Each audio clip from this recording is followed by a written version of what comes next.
আজি এই ভিডিঅ'টো বনোৱাৰ উদ্দেশ্য হৈছে অনলাইন স্থবিতি কেনেকৈ পঠাব পাৰি, কেনেকৈ অৰ্ঘ প্ৰস্তুতি ডাউনলোড কৰিব পাৰি আৰু কেনেকৈ প্ৰণামী পঠিয়াব পাৰি।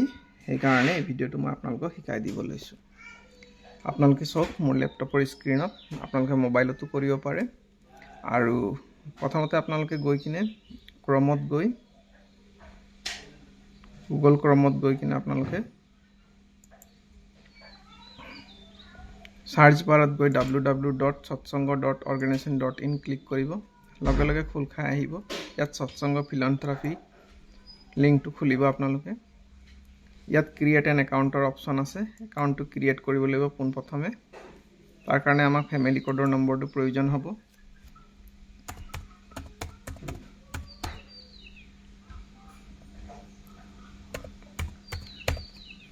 লগে লগে ৰেজিষ্টাৰ কৰিব লাগিব। লগে লগে ইয়াত এতিয়া সিৰিয়েল নাম্বাৰ এটা 17টা অংকৰ আছে, সেইটো ভৰাব লাগিব।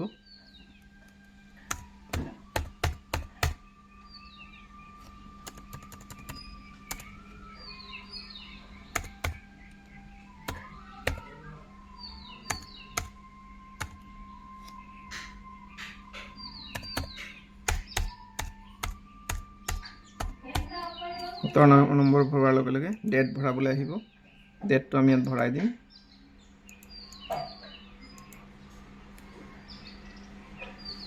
ডেট ভৰাই দিয়াৰ লগে লগে মোবাইল নাম্বাৰ এটা ভৰাবলৈ আহিব।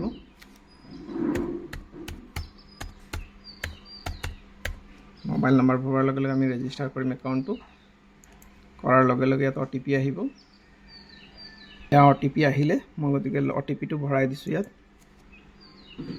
5টা সংখ্যাৰ OTP আহে। OTPটো ভৰাই দিলে এতিয়া পাছৱৰ্ড এটা ইয়াত ছেট কৰিব আহে। আপোনালোকে যিকোনো সহজ পাছৱৰ্ড এটা ইয়াত দি দিব, দি ক'ৰবাত লিখি ৰাখিব। খালি পাছৱৰ্ডটো দুবাৰ ভৰাবলৈ আহে।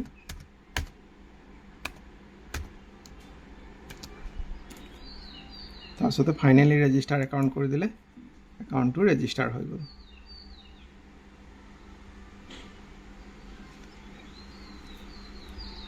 একাউণ্টটো ৰেজিষ্টাৰ হৈ গৈছে ইতিমধ্যে।